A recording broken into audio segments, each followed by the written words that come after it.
Hello everyone, welcome back to another week of isolation. Hopefully everyone's doing well. We're going to look again at Zoella's audience, looking at who they are, what their interests are, why they're drawn to her as a provider. So here's some older figures from Zoella. You can see that as of January 2015, she was doing very well. She was having 24 million views monthly.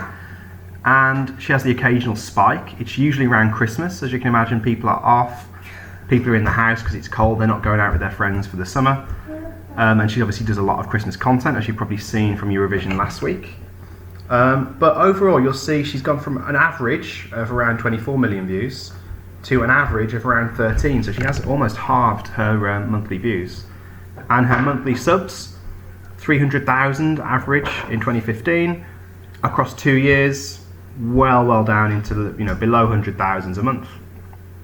So in that point, she was really dropping audience, which may explain some of the decisions we saw last week, where she's rebranded, she's retargeted, she's refocused the way she targets audiences. So we're going to explore some of this today, and hopefully, quite a short lesson. Hopefully you'll find it fairly interesting. So, I've tried to make it a bit clearer what I want you to put on your blogs, because a couple of people said, Sam, when you're talking through these lessons, it's not always clear which things we should put on our blogs. So if you see blog question, it means please put that on your blog as an answer. So here's an example. This is a cover from Saga magazine, and Saga magazine is targeted at the over 50s. I remember my dad getting his first issue when I was a lot younger, and he was quite offended that it came through the door, because it meant he was getting old, he thought. So, question on your blog, please. Explain to me how this magazine might be appealing to over 50s as a target audience. Have a look at all the cover lines you can see on this piece. So we've got Michael Caine. Hopefully you're familiar with who he is. If not, do a bit of Googling and see who he might be. Look at that comment from Michael Caine. There was crime when I was growing up, but I can't remember old people being terrified to go out. What might older people be getting from that comment? Ageism and the BBC. Not just a pretty voice, Dame Vera Lynn, fighting again, Christmas is coming. Then you've also got recipes, gardening, Paul Lewis's advice, and somebody's first kiss. So have a read through this and think what is being targeted to older people here, people over 50. All I need here is a few bullet points for these are things I'd pick out and say this is how they're targeting the over 50s. For example, mise en scène. What can you say about the posture, the body language, and non-verbal communication of Michael Caine? What can you say about his costume? Does he look like a doddering old man, or does he look, strong, confident, capable? Is he an aspirational figure to people over 50? You can grow old and you can still be fairly cool and you can still be fairly smart and debonair. So answer that one on your blogs, please. So here's a few media concepts we'll be exploring. So we need to be looking at the media theoretical framework, which is all 19 of our theorists across Zoella. Any one of them could come up now in A2, really. There are a few that are more specific, but others that are going to be kind of less easy to get across. But we're obviously looking at language, representation.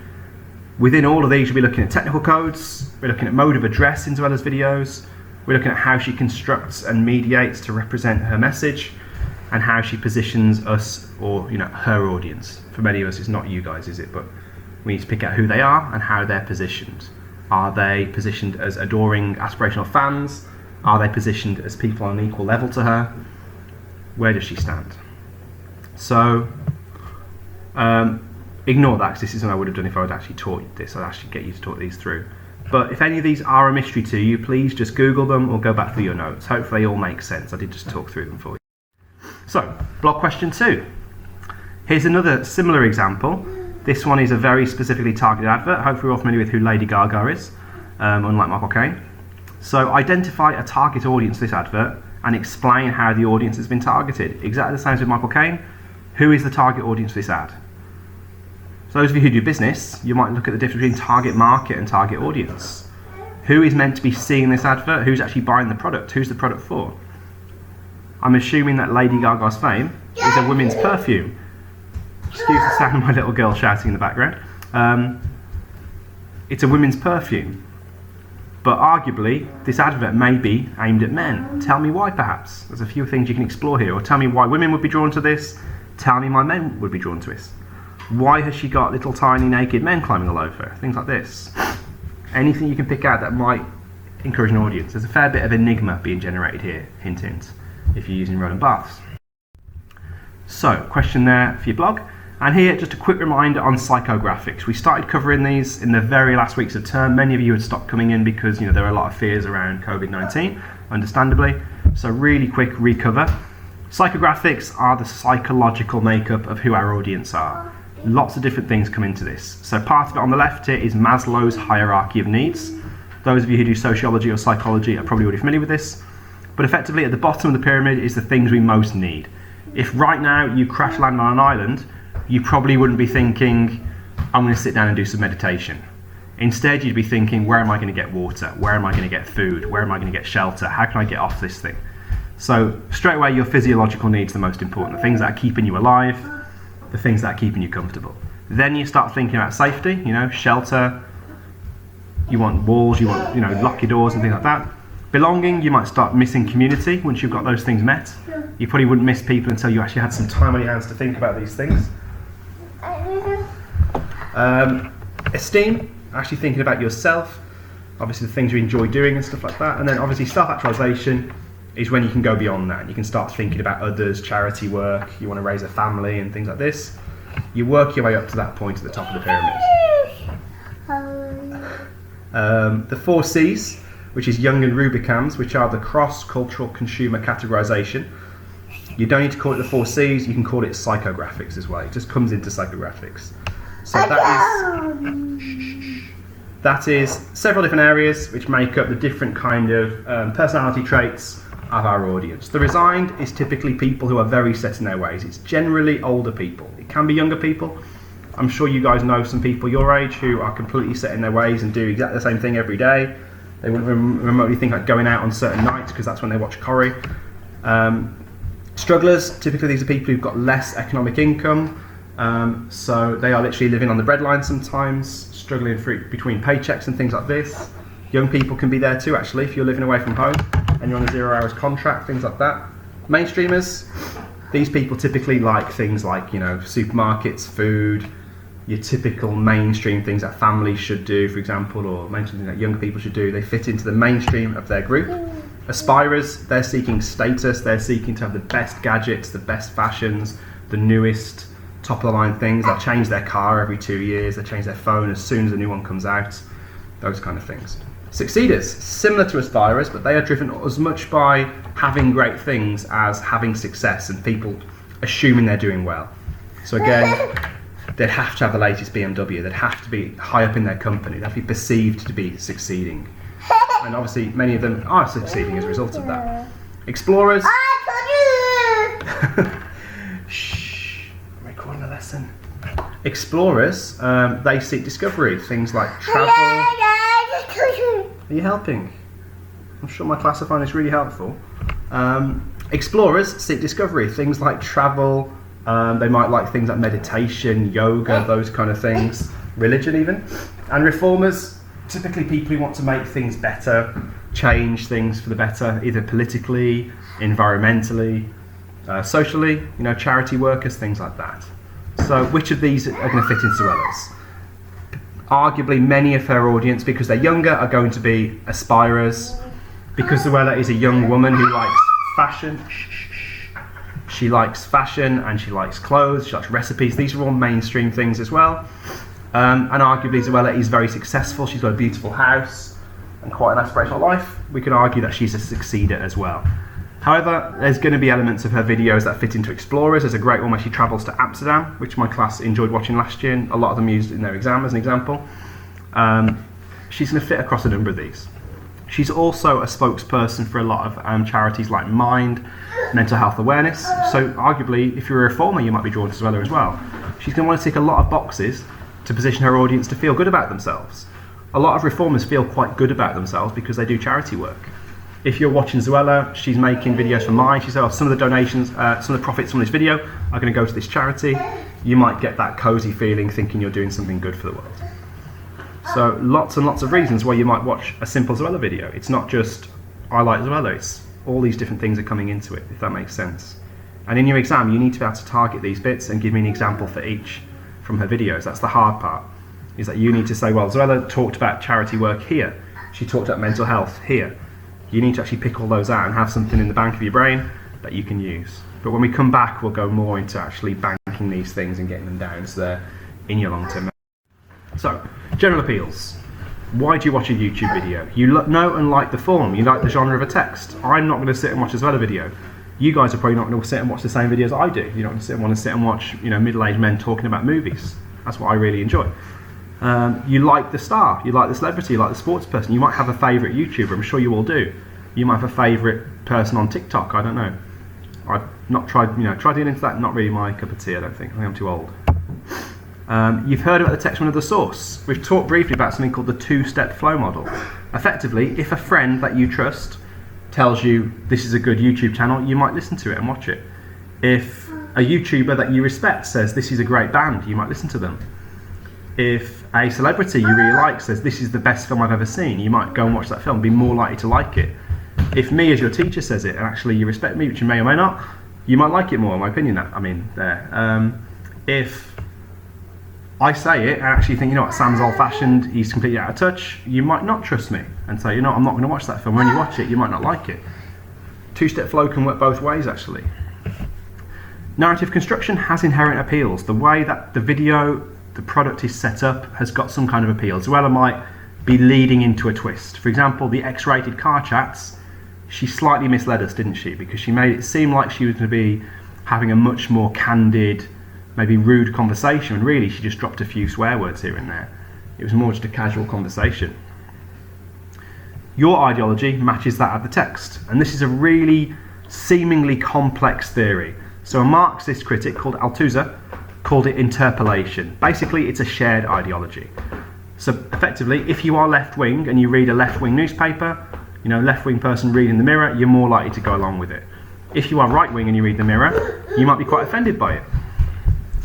So Gornitz says the same thing for identity. If we see our identity in the YouTuber, we're more likely to enjoy that text. It'll have more appeal to us. That is interpolation. Basically, the two things are shared. The ideology, the identity, the general opinion about something, you'll find interpolation. Arguably, to be a Zoella fan, you have to have a similar concept around fashion, beauty, lifestyle as she does, that they're important things. And actually fashion is an art form, for example. If you don't believe that, you'll find her videos, I probably think, maybe lacking in appeal for you. So the products themselves can carry meaning and value. They can carry status. For example, Apple earpods now have a real degree of cachet for people. A lot of people really see those and assume that they are cool, don't they? This is according to a theorist called Morley. So basically, certain things are going to have more appeal. So Zoella is doing a haul for a designer product. She does do Primark hauls and things like this because she wants to be relatable, and she wants it to be something that you could do yourself. Pick out all the best things you can get from Primark, but she does often talk about some quite expensive products as well. She'll talk about an ASOS product that's hundreds of pounds sometimes. So certain products are going to carry status and will be more interesting. You're probably more likely to watch, say, an unboxing video of something really designer and exciting than you are somebody unboxing their shopping. Unless it's these days and it's toilet roll, and you're probably all watching those videos like crazy, aren't you? Technology and its usage can be appealing to target audience. Just the fact that you can watch these videos on your phone, you can use YouTube, these things come directly to you, it's going to be more interesting. One of the reasons why TikTok, I believe, has taken off is just that it's constant appeal, isn't it? You're getting that dopamine hit every single time you get those videos come through. That's why they're very distracting. Contemporary media text will often demonstrate synergy, and we do see a lot of synergy with Zoella. She'll work with a lot of other YouTubers. Sorry, my cats are now fighting each other. It's a very distracting point to try and write a lesson. Different areas will work together to create a more appealing whole. Abercrombie and Longhurst. So we're now part of that. Zoella will talk directly to her fans. She does a lot of that parasocial interaction we talked about last week to appeal to her fans. Lady Gaga is constantly addressing her little monsters, which is what she calls her fans. And actually there's more synergy there, and there's a lot of synergy between YouTubers as well, such as Zoella working with Tanya Burr and things like this. There's a lot being done to give this sense that you are together in this. So here's your blog task 3. I'd like you to look again at her homepage and her YouTube links and identify a target audience and give me some ideas of the appeals for that audience. I've given you a table with one example. I think a few people find it difficult to know exactly what I want with the way we're doing these lessons, which is obviously over the internet. So give me 2 examples from her website, 2 from her YouTube videos, and 1 other from somewhere like Facebook, Instagram, anywhere else you can find a good example. So for example, she uses single camera filming in vlogs such as the X-rated car chats. And who's this for? Mostly existing fans, arguably people of a similar age group, or those a little younger. She's driving in a car to a garden centre at Christmas in that video. Arguably people who are a similar age will be drawn to that, won't they? I'm guessing you guys don't particularly drive to garden centres. I'm not too far off being Zoella's age, and I drive to a garden centre at Christmas. So clearly it's people a little bit older than yourselves perhaps. But it could be younger people who see her having a nice lifestyle with her friends, going for dinner and chatting and messing about, and they actually aspire to that. So mainstreamers aspire us. And the appeals there, you're going to get a sense of belonging, a sense of parasocial interaction. You might see her as an aspirational figure. That's all I need for those 5 examples you're going to pick out. 2 from her videos, 2 from her website, and any one from her Instagram, Facebook, anywhere else you can find her content. Okay, and again, as always, please drop me an email if there's a problem. Guys, general homework to be doing. I'd like you to make sure you are revising all of your audience theories. I know many of you have been doing cue cards before the end of term, expecting that we were going to have the exams this year. You are still going to do a big exam next year without the benefit of having done an AS exam. So probably I'm expecting that maths is going to make us do an extra mock or something once we come back, but we don't know that yet. There'll be multiple choice test on theory next week. I'm making that at the moment, so do familiarise yourself again with the theorists. Obviously at the moment you could easily cheat on this. You could just have the theories open in front of you, but you're not going to be helping yourself there, because in the exam you don't get to take anything in. So do it honestly, get a good idea of how well you're doing, and hopefully you'll be able to pick out where you are in terms of, oh wow, I really know the audience theory, I've got no idea on industry theory, for example, but also I'll be able to see your results as well. So if I see, sorry to pick out an example, but let's say Lucas gets 100%, I might be a little bit suspicious of anybody getting 100%. Sorry, Lucas, to give you the example there, but I've just read an email from you. Because, to be fair, Lucas could have got 100%, but I'll be thinking, okay, well, I can't help Lucas there, really. So do it honestly. I don't expect anyone to get 100% unless you're looking at the theories. That doesn't mean just get one wrong, by the way. But yeah, have a go at this test next week. Please don't cheat on it, and we'll be able to target where you need to improve the theory together. Okay, have a good week everybody. Hopefully this won't take you too long.